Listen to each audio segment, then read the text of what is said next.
Thank you, everybody that could make it today. It was a little bit of a light crowd. All right. First up is approval of our agenda, which you can take by just consensus. If there's any changes or anything. All right, hearing none, we can consider the agenda approved as presented. And then we'll take approval of minutes from our last meeting.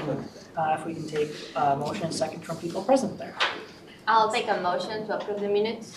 Here, we have a motion from Monica. Do we have a second? A second. Second from Tess, thank you.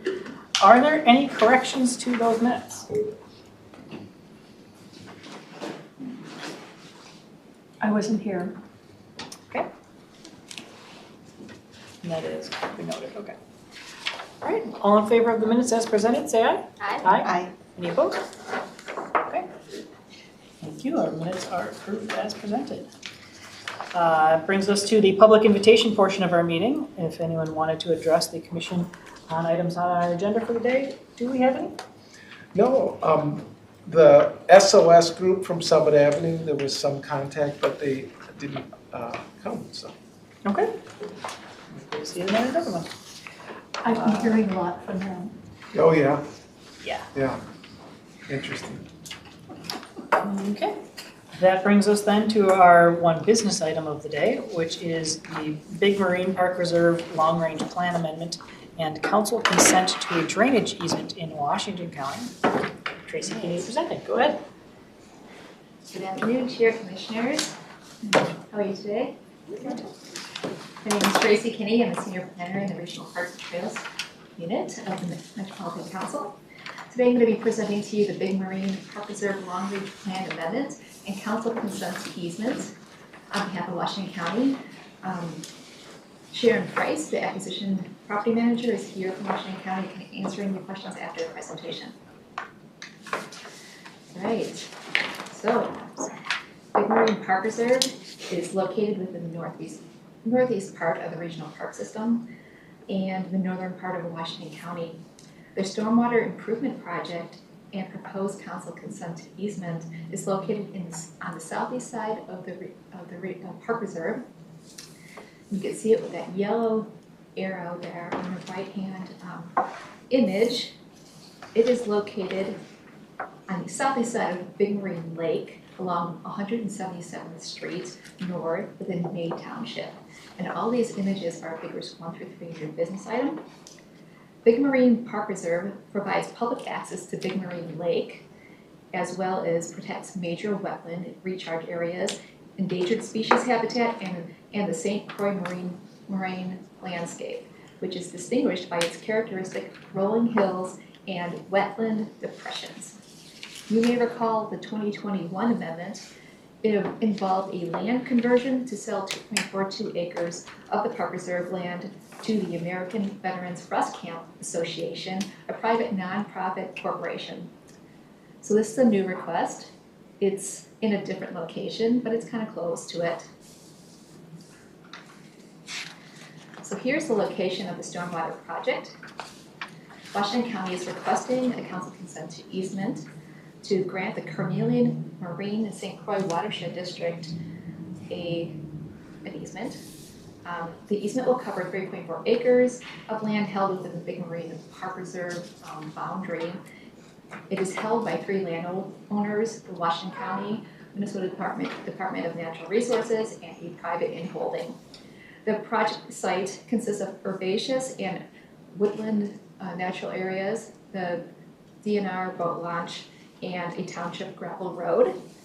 During rain events, water from the township road flows across the public launch sites, generating large sediment plumes into the lake during spring melt and summer storm events. The stormwater runoff is affecting the water quality of the lake, as well as limiting the implementation of the long-range plan.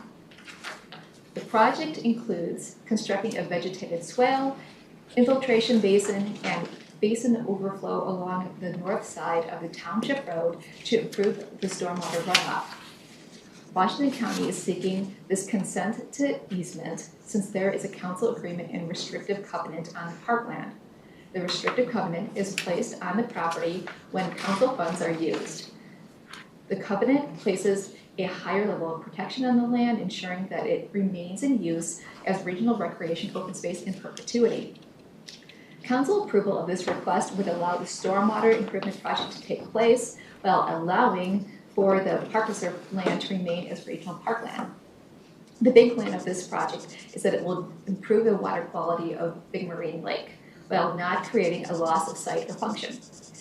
Other benefits include the township road, stormwater runoff will be mitigated, and public access site will have reduced erosion.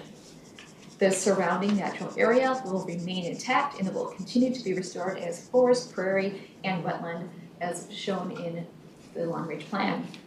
And the access to the public launch site will continue. And in the future, Big Marine Park Reserve, the long-range plan can be further implemented with additional road and trail access. So the rationale for the proposed action is that the Big Marine Park Reserve Long Range Plan Amendment and Council consent to drainage easements is consistent with the requirements of the 2040 Regional Parks Policy Plan, Chapter 6, System Protection Strategy 2, and other council policies, particularly Thrive 2040. So the proposed action before you is that the Metropolitan Council approve the Big Marine Park Reserve Long Range Plan Amendment and consent to the drainage easement for 3.4 acres of land within Big Marine Park Reserve as illustrated in Figure 3. I'm happy to stand for any questions and Chair Tracey in the audience to answer any questions as well. All right, thank you. Questions? I may have some. Starting from big picture of why we're looking at it in the first place, like if the work was going to be done by Washington County within county land, generally speaking, erosion, runoff control, and that sort of thing on parkland, I think would be an approved kind of park purpose. So what is it we have to do in terms of the restrictive covenant part? Is that actually being lifted in any way, or do we just have to kind of draw some extra lines? I guess I'm not totally sure what the impact of the restrictive covenant is when work that otherwise it sounds like would normally be allowed as park purpose is just being done by a different entity. Thank you, Chair. I'll try to answer that. Yeah, and Sharon President, come on up as well. This would just allow the project to happen since there is a restrictive covenant on the land. Did you want to answer the question? I can maybe help a little bit. So Sharon Price with Washington County. Good question. The reason we're doing it this way right now is because this area of our park is not open to the public. We haven't opened it to the public yet. So the watershed district is actually monitoring over in that area. And so they're the one bringing the project forward. The long range plan would be, as you're talking, is once we open it to the park, they may dissipate and then we would manage it once we take over that DNR launch. So but right now the DNR still owns the launch. We don't, they operate it. And so that's why they're coming to us for an easement. But that is the long-term plan. Once we open that side of the park and we have the DNR launch, then we would be able to maintain all of that down the road. But in the interim, the watershed is going to cover it. So they would need an easement to be able to operate and maintain that drainage swale and basin. Sure, yeah, I think I understand the easement part. I just wasn't sure how the restrictive covenant came in as are we actually restricting it?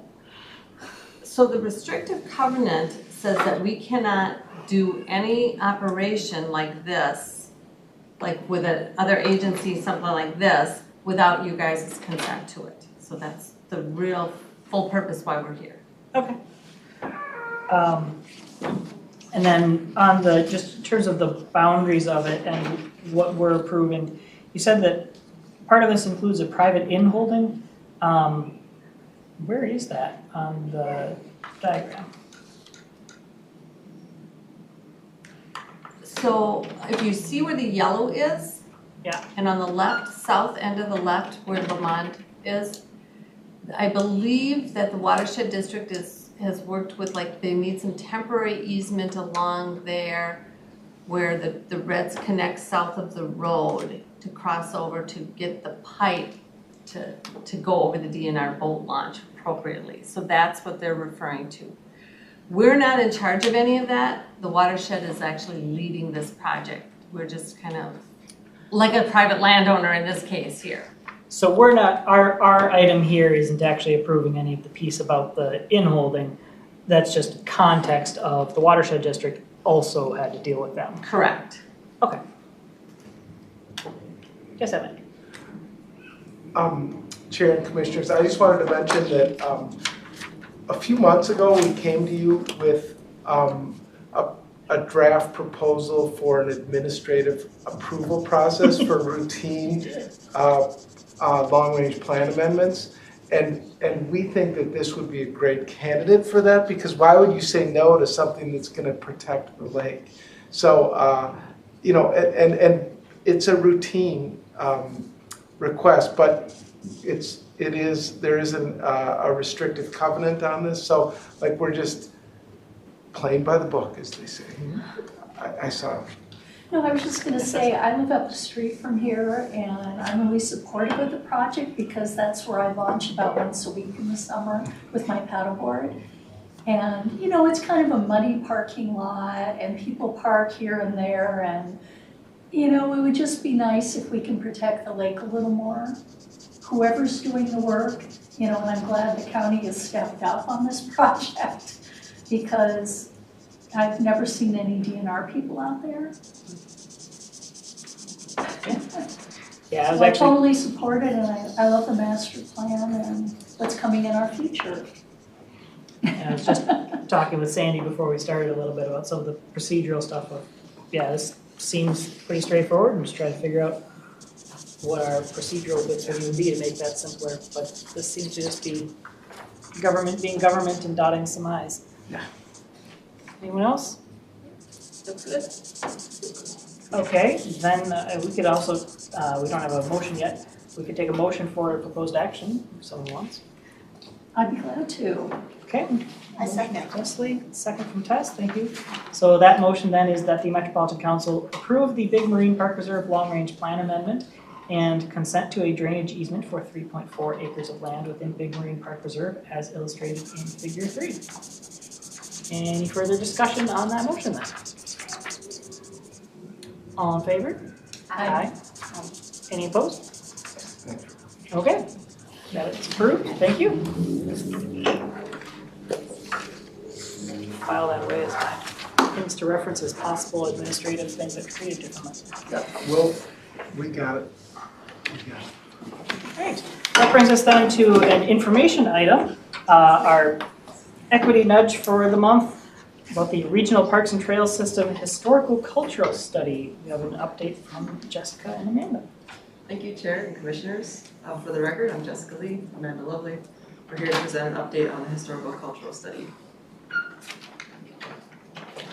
The goal of this study is to understand how racism and racist practices have shaped parks and trails and people of color's experiences, with the goal of building a more inclusive system moving forward. In the last few months, working with our agencies and our consultants, we've decided to really narrow in our focus on the project just onto race and racism. So we're going to be looking at the experiences, barriers, and stories of Black, Indigenous, and people of color.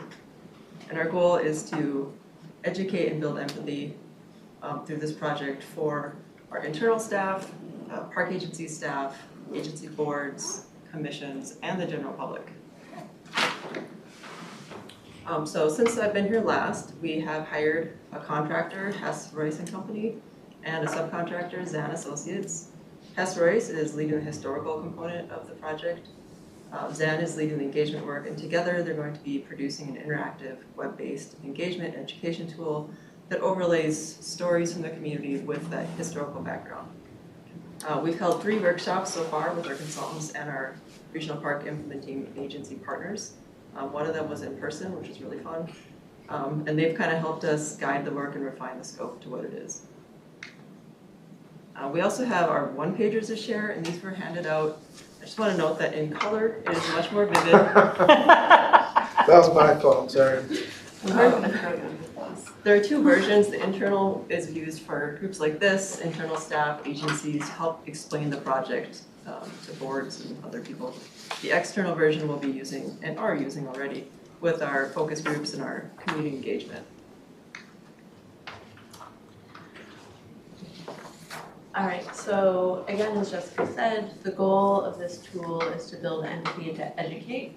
And audiences are both the internal, which is staff both at the council, at agencies, directors, boards, as well as external. And we're hoping that we'll be hosting this, of course, on the Met Council's website, but also on the different agencies' websites as well. And again, the tool is to build empathy and understanding, to educate staff and new employees and boards, and to inform our policies and programs that we do here at the council and with agencies. And so this is a web-based tool, and it's visual, it has a lot of layers, it's interactive, and I think what makes it different than some other things is it's really story-centered and people-centered. So it starts with a story and then leads you through history instead of starting with history and going the other way around. I'm going to show you if technology works.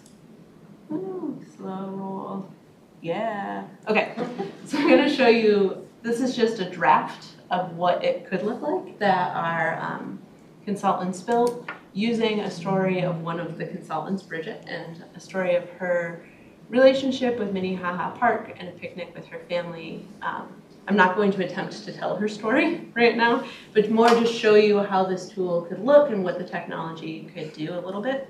So again, this is a story map, and it would start with a story from community members, but then as you kind of move through that story, you get to hear the story, and then you get to hear what's happening both in the region at that moment in history and why this certain story exists. And so it'd be a different way to kind of bring you into history.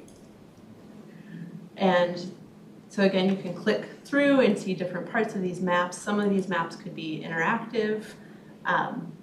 Again, this is looking at redlining, deed restrictions, but you can see that you can again talk about these multiple different layers. I think this one, as we move through what was happening, you can scroll down and hear different stories. There's this, yeah. And then there can be maps that move. This one again is like shifting where the Black community shifted and moved across our region over time. And so you can see at the bottom, the date is changing and those purple dots are kind of moving. So we've been thinking a lot about like how do we use interactive maps? We're hoping to record some of these stories with our council videographer and have video and sound. And this is just an example to kind of, again, work with we're starting to host focus groups and work with the community and show how their story could kind of be built out in different ways. So yeah. Now attempt to use my eyesight to find a little, there we go. All right, so we are just starting, as Jessica said, we've been doing that internal engagement, working with agency staff and our own team, and now we're starting to move towards that more external and starting to build partnerships with different community groups, working with, again, our consultants and our team and our relationships, and really focusing on, with focus groups, asking people for their experience around how they use parks and trails, their access and barriers, around safety and belonging, our programming, and their ideas around creating more inclusive and welcoming park spaces. So next steps, this has been a long process. I think we saw us over the last couple of years as we kind of built out this project. Now it's moving. So we are starting to plan those focus groups, working with the consultants, and those will happen over the summer, kind of gathering those stories and feedback that will build out. And as each piece comes in, then the historians will add that historical context and kind of build out that tool that we showed you a little pilot draft of. And that will happen through the end of the summer, and then this project is coming to an end at the end of 2023. And that tool which button do I push? There's so many choices here. That tool will then be built out by then. Okay, so now we want to hear from you. What questions do you have, or reactions? Do you have any ideas for organizations or individuals that maybe we could reach out to for engagement? Do you have any ideas for how the tool might be used? Your hopes, anything and everything. And we know that was a lot, and we can go back to. Questions, comments, whatever. Well, just a comment. I love the website. I think it's what you showed us was really nice, really interactive. I'm a visual learner myself, and I really appreciated the way that you had photos of people's stories and that whole, especially with telling stories first. I feel like that's a really big part of a lot of different cultures. So thank you for recognizing that. And I love the project. I'm excited about it. Yes. Cecily? Well, I'm excited about the project too, but I think there's a population that you're missing in this study. You were mentioning that race and racism are the focus, but if you look at redlining and deed restrictions in Minnesota, generations ago, deed restriction would say, no Negroes, no Jews. And Jews in Minnesota tend to be white. And I can tell you a story from personal experience. I'm a 4th generation Minnesotan on one side, 5th generation Minnesotan on the other side. And when my grandfather bought property on Lake Harriet, right across from the Rose Garden, he was told he couldn't build because he was Jewish. He had to go to the state Supreme Court. He's also blonde, blue-eyed, and he was actually on the Minnesota, the Minneapolis Park Board. And this was before World War I. And he worked with Theodore Wirth. He also was instrumental in getting the Rose Garden set up. But here's someone who had deed restrictions. He wasn't allowed to join golf clubs. He wasn't allowed to join businesses. There were a lot of restaurants he couldn't go into in World War II. White guy. So I realized, BIPOC populations have probably had it worse, and they probably have worse stories. But if you want to talk about racism, St. Louis Park is where many Jews could live. North Minneapolis is where many Jews could live. Now things have changed, but there are a lot of stories out there. And I think there are a lot of people you could talk to and how, they've had a frustrating experience in Minnesota. Yeah, and I think thank you for sharing your story. That we started the project really broad and realized we were struggling to get in deep to anything. And so we really hope that this is the beginning of a project talking about history and realize there's lots of other areas we can go deeper into, and we hope to get there. But I think just to launch it, we were really struggling to not have it be so broad that we weren't saying anything. And so with our consultants and with agency staff, we realized, let's start with racism, but this is the beginning of a conversation of how do we look at our history as a park system. So I agree, Cecily. I think our dream is this is the beginning to look at history in a more complex way. And I also think that that's something we should explore Yeah. for this project. Yeah. So thank you for Thank you. And just one other point, you're mentioning other organizations to reach out to. I know a lot of the community foundations in the Twin Cities and beyond have grant programs on racial and social justice. And, they might be really interested to hear that, park agencies, are also looking at this topic. I know I'm on the Stillwater Area Community Foundation, which is really small and basically is just the Stillwater School District. But we're trying to find ways to make some small grants and, be interested if, community development could be part of it. One thing I see as a possible risk to this is making sure that we're thoroughly covering the whole region. Because when we start talking about long history and population, early population settlement patterns, as well as records of what was going on, obviously the further back you go, the more that's focused right on St. Paul and Minneapolis. Just because A, there aren't as many people further out, and B, even for the ones that are, we don't have as good of records of it. So it's going to be easy to miss what those stories are, but it's particularly important for us when we're looking at what our issues are today, a huge portion of it is that our equity problems are worse the further out we go. So knowing as much as we can about the background of that is important as well. Like obviously we have, in the redlining, we have very well documented specific things that affect Minneapolis and St. Paul and a couple of things right around there. But when you get further out, it wasn't necessarily redlining, but there was stuff going on, even if it's just economic factors of, well, they couldn't afford it.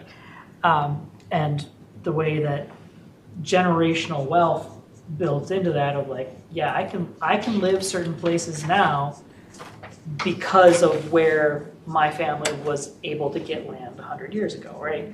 Just because we have money as a result of that, not because of what was banned or not. So I'm not sure how you address the problems of both losing statistical validity when you have much smaller populations in other places and the lack of records, but certainly wanting to make sure that we cover the areas outside of Minneapolis and St. Paul proper as much as we possibly can. And some of that might also involve redefining what scope of history, even since 1950 is a whole lot of history. It's not the same as when we're going back to the 1800s, but we'll want to make sure we tell those stories too. Yeah, thank you. We share your concerns. We are working with some of our suburban agencies to have really good relationships with groups in those communities. So we're going to try really, really hard for that geographic distribution. I understand it's the beginning, obviously, but what I would like to see is this is history. History is like society, and everything is a living happening. So although it's very interesting going all the way back to Native Americans, it will be also interesting to see stories of people that just moved here or that are just moving, and how races still affect them and how it's moving. Because I feel that will be a way to interest youth people on it, and then they will be, oh, but this happened before, so you can learn from it. Besides that, I love the approach of the stories. That's exactly what everything should be. Marketing Emmett's about stories. Yeah, so, and I really it's a very excited, very complex and huge project. So I applaud for even starting it. Yes, it's great. Yeah, thank you. Yes, sir. I was just responding to sort of Cecily and Monica's comments about whether it's Minnesota's a Jewish heritage or newer immigrants coming to Minnesota. And one of the ideas that we'd love to get your thoughts on is maybe we'll create some kind of draft template, and Jessica and Amanda, feel free to help me out, but that people could, try to fill out and complete, and then we could post it. I don't know if it would be on a map of the region or whatnot, and it could be really great stories or it could be hard stories, or I meant kind of happy or fun stories, but also. Okay. So I don't know what people think about that, but the idea that it could have that dimension too is something that we've thought about. That would be a great way to actually interest, high schooler or younger people, because they really are everything about people and trying new things. So, and I think that's a good teaching tool for them. Just, pretend we're asking you what you think, but you're learning from what I'm giving you. Yeah. Mm-hmm. Yep. Yeah, good. Yes, Cecily. No, I really agree with you, Monica, because in Washington County where I live, sort of south of Highway 36, it's the fastest growing part of the county, Woodbury and Lake Elmo. And they're also the most diverse parts of the county. Under age 18, I think whites are about half the population, under age 18. Yeah. So, that population, whether their families recently moved there from the cities or elsewhere or from another country or continent, I don't know. But, that's a good target population to know, because again, the Twin Cities, Stillwater's from 1839. and I don't remember how old St. Paul and Minneapolis are, but a lot of our region, you know, wasn't incorporated as towns that long ago. A big thing our historian consultants have been saying to us is like history is now. And I think that's a really important part that we've been thinking. The story we showed went back, but I do think we're gonna have a diversity of stories, and some will be like of now and youth, and yeah, like how do we talk about history doesn't have to be 1800s. Yeah, and just thinking, when did the Hmong first arrive, like mid-1970s? And the Somali would in maybe the early 1990s. So just their introduction to our park systems, you know, those could be some great stories too, you know, whether or not they had experiences of going to parks in their countries before they came. And There are definitely some interesting stories in that that I won't claim to be an expert on, but I know some things anecdotally. When I was a kid, I actually went to a Montessori magnet school in St. Paul where I think like a third of the student body was Hmong. So there was a bunch of people where my classmates were the second generation, their parents were first. So they were new. A significant number of their parents didn't even speak English yet. And now we have another generation or two on top of that. And one of the things that's changed has been in the realm of, like, I know fishing, you know, was a big thing for them in their homeland. They're used to subsistence fishing. And there was a little bit of growing pains coming to Minnesota and seeing that subsistence fishing was not super common here. Mostly it's sport fishing. And it's regulated differently. There's different places that you can do it. There's different kinds of licenses you have to get. There's different sorts of rules.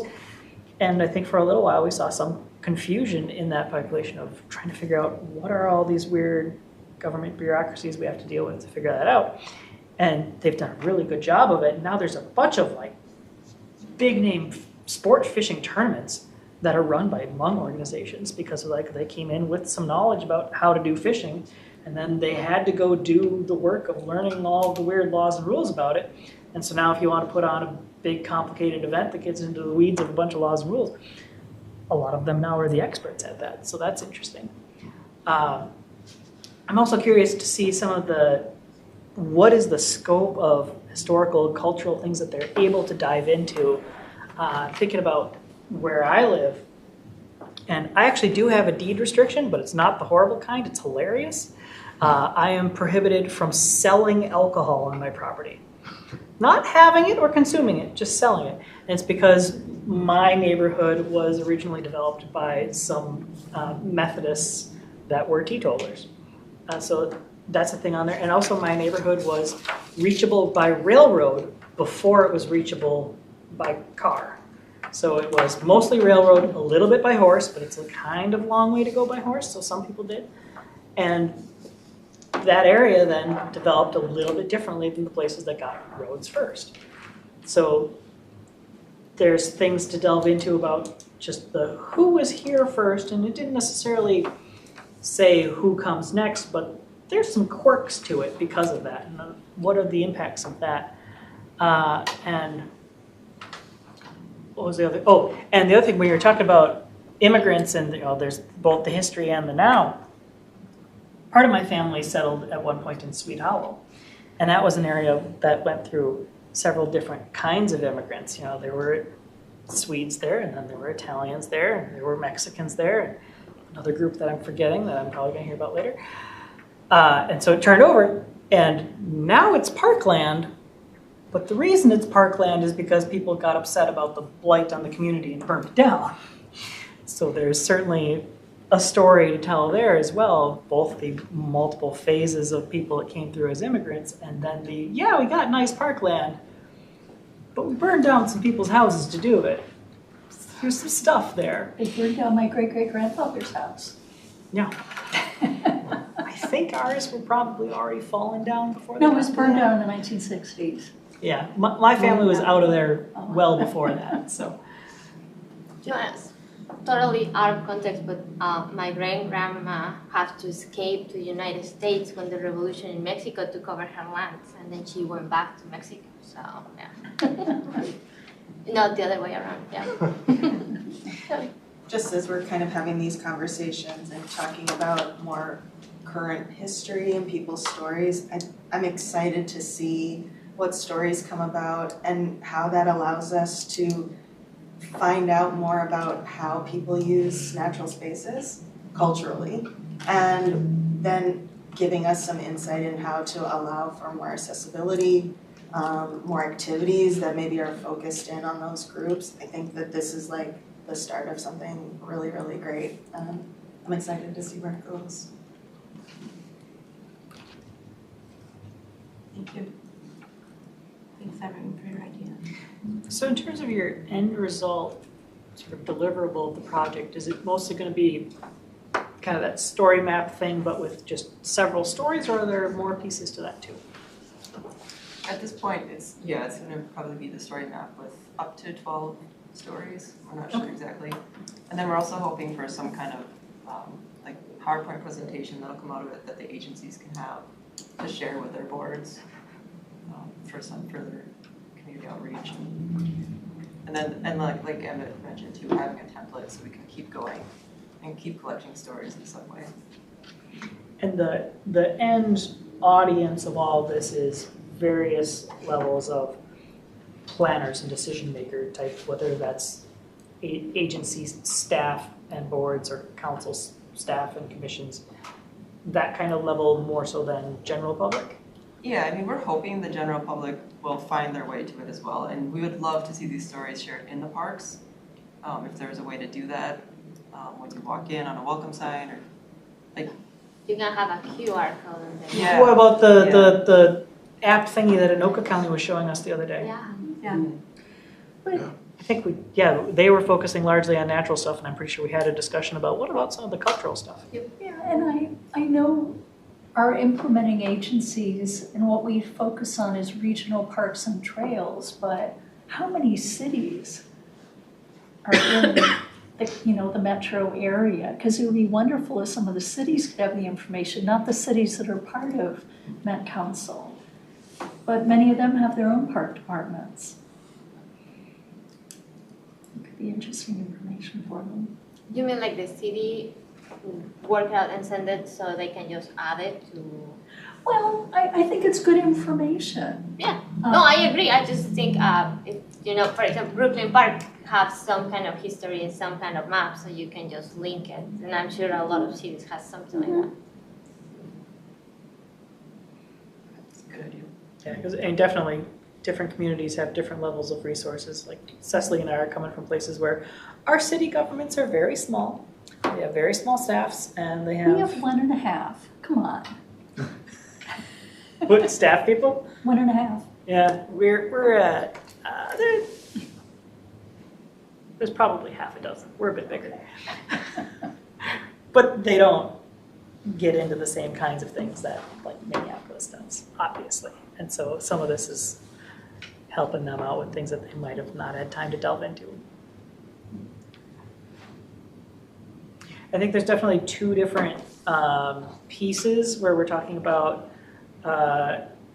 historical and cultural aspects that impact the use of the parks, and ones that are things that occurred within the land that is now parks. And there's overlap, but those are certainly distinct things. The stuff that is actually inside of the parks are probably the easier things to tell, and things that a lot of the park agencies have some stuff on already.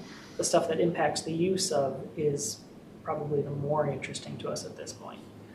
So it's what was going on outside of the parks that somehow ended up reflecting where parks ended up, or what sort of amenities they offered, or who ended up going to them either before or now or both, because of the stuff outside of the maps that we see on our planning documents. Would it be possible to reach out, ideas for organizations, reach out to different religions, like the Methodist or the Jewish or the Catholic religion, because they do have a lot of, outreach with the community, and they have a lot of stories, and I'm sure they have a lot of history, and they could share part of it, just the one that are around the area that we're trying to cover, because I'm sure they will have to work with all of that, like, Cecil was saying, but Jewish, and I'm pretty much sure, Methodist or, yep, I don't know. Just as an organization that tends to have longevity, it's like some of our NGOs may have only been around for 5-10 years, but some of the congregations may have been around for 100, so they have some of the historical memory. That makes some sense. So a lot of part of our history is, linked culturally to religion and spirituality, so it could be something to check. Including the new immigrants that come and set their own churches already, so. But you do your work. I'm not your boss. Anything else? Thank you. All right, thank you. That's interesting. All right, that amazingly already brings us to the reports section of our meeting. So as we kind of alluded to, I'm still kind of kicking around the idea of how we might rework some of our agenda pieces to still have everything come through here, but what the most efficient way is for some of the pieces. Continuing to think about that throughout the year. We do still have 2 vacancies on the commission for District E and District H. Emmett mentioned to me earlier this week that we have to remember that there is actually redistricting happening for the council for what E and H are is going to change. So it would be nice if we can get people applying for those for what is likely to be the new districts to make sure that we don't appoint someone and then immediately lose them. That would be super annoying. So are all the districts being redistricted or just those 2? All the districts are being redistricted. They have to shuffle them to match up, well, roughly with population. I have not had a chance yet to look through to see whether there's any changes that I seem to impact other current commissioners. At just the very quick glance, I doubt it. But there are definitely some changes in those districts that are notable. None of that's actually been approved yet, but it looks like the bill had passed the House and been substituted on the register for the Senate. And the way it's moving kind of suggests that it's probably not controversial this time. So I suspect that the maps that are published are the ones that are going to be final. That's just reading tea leaves at this point, but they are available out on the GIS site of the Legislative Coordinating Commissioner if you want to go take a look at them. There's also some other stuff in the legislature that's moving through that I didn't get a chance to look at details of, but I know somebody has some bills they're trying to move about some tweaks to open meeting law that are largely reflective of things that we encountered in the pandemic. And we have some asks about that that might help also for like inclement weather events we've struggled with in the past. Whether any of that's going to happen, no idea. But there are some bills that mention them if you feel like pouring through. I think that's all I have at the moment. Any other commissioner reports? You said there was somebody who was going to say something. Is it somebody who was not able to come? Yeah. Okay, maybe we'll get it next month. I can give a little flavor. All right, and staff reports then. Tony, thanks for mentioning the MPOS Commissioner Districts E and H. We have a good lead on E, and if you know anyone in H, which is like Apple Valley, Eagan, Lakeville, is that right? Yeah, and that's the one that's changing the most because you get into the sparser populations. So anytime they have to shift by population, the line swings a long way. So they're kind of chopping off the eastern part of Dakota County, yeah, but also going a bit further north. So I think it is going to include like Lilydale and Mendota when it didn't before. Okay. Um, Well, maybe South St. Paul, not sure. But yeah, there's definitely some tweaks on that one. I was able to look at those maps and figure out the person that is applying does live in District D, so. It's a good start. But that map, as Tony said, they haven't been improved yet, so stay tuned.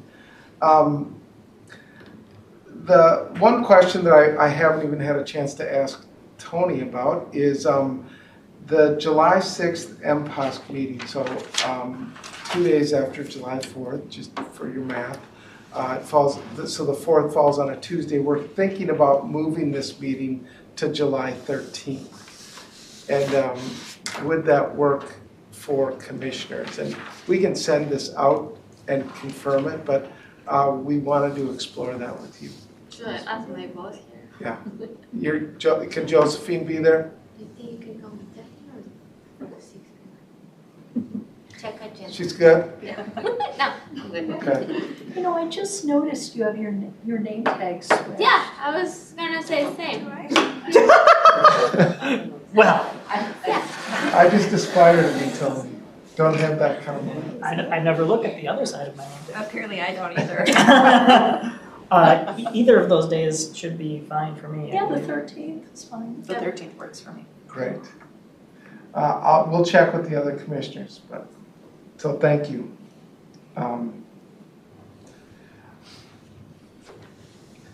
So one thing, we have a Parks Ambassador program that Amanda is the program, the person and the program. But we're hiring a second outreach coordinator at the associate level, so an entry-level position, and we would be really interested if you have networks that you could share that opportunity with. That would be awesome. It isn't posted yet, but we're close. So I will share it with the commission when we get it. So if you have people, you want your people. Most of my people are very, very minor. That's okay. They could, Commissioner Josephine might. Well, but yeah, the It's other still people child is- labor laws. Yeah. Yes. I was going to have Anthony Taylor share a little bit about his work on the Phyllis Wheatley camp that's in Carver County. It's actually the Phyllis Wheatley Center in North Minneapolis has a relationship with a camp that's been closed for a number of years, and there's work to reopen that. He's at a hearing, I think, right now, looking to see if they can get support from the legislature for that. And so I'll ask him to talk about it when he comes to our next meeting. So, but that's an exciting one, I think, and Carver County has been supportive. As Tony mentioned, the legislative session, we have entered May. May is the final month of the legislative session, so there's just a lot going on right now. The conference committees have started, but just the really quick update is that the Parks and Trails Legacy recommendation of splitting the funding 40% to DNR, 40% to the Metropolitan region, and 20% to the Greater Minnesota Regional systems, that has moved forward, and it's in the conference committee in the same way in the House and Senate, so that's good. In the operations and maintenance program, we have funding increases in lottery and lieu and general fund in both the House and Senate, so that's really hopeful. We're hoping that goes through. The House Environment and Natural Resources Bill has something for hazard trees and emerald ash borer relief. Nice. Yeah, in regional parks. So Good. I think it's $8 million. It's not in the Senate bill, but it would be a big welcome help. That's been a big problem. It is, yeah. The bonding bill, there's still, the jury's out. There's going to be a cash bill, I think, that the House and Senate because they have majority Democrats, don't need the Republicans, but if a bonding bill is to get passed, it will need bipartisan support, so that one will be a little trickier. People were hoping for a bonding bill early in the session, but it didn't happen, and so it'll probably be the last thing done. And then just finally, the Environment and Natural Resources Trust Fund, that's the lottery proceeds. So when you buy a lottery ticket, that's where the money goes to benefit environmental projects. We receive an allocation for our acquisition program, and that is up for reauthorization. So the whole program sunsets next year, but there is a bill that is moving through to reauthorize it for. And to go to voters, right? And to go to Yeah. voters, exactly. Thank you, Cecily. So it would probably, would it go on the November ballot? November 2024, Is it 24? Right. Okay. because I think those have to be during a General normal election. general Yeah. election. Okay. And odd years, we have municipal elections, but I don't think they can put a constitutional amendment through in those years. Interesting. Okay. So stay tuned, but that one's under consideration too. So, and moving through both. Will there be an equity grant program? Yes. I'm looking at Jessica. Jessica, will you come to the table and just give a quick, we talked about this today, as a matter We've of fact. actually just finalized our numbers, so we can move forward. It's going to be probably in the fall again, Okay, this coming great. year, so a few months, with the goal of our grant agreements getting out next spring. Nice. So we have about the same amount of money as last time, about 2 million. And we would like to have commissioners serve on the grant selection panel, if that is of interest. Yeah, definitely. Do you know the breakdown of that 2 million, how much of it is capital restricted and not? We have about 1.4 million in interest earnings, so that's for programming and capital if we wanted, but mostly programming. And then we have, I think it's 658,000 for capital, Nice. which is a little less than we were hoping, but it's still a good chunk of money. And that's a good opportunity to remind staff that we should really come back to actually formalize a policy talking about those interest earnings and how they should be used.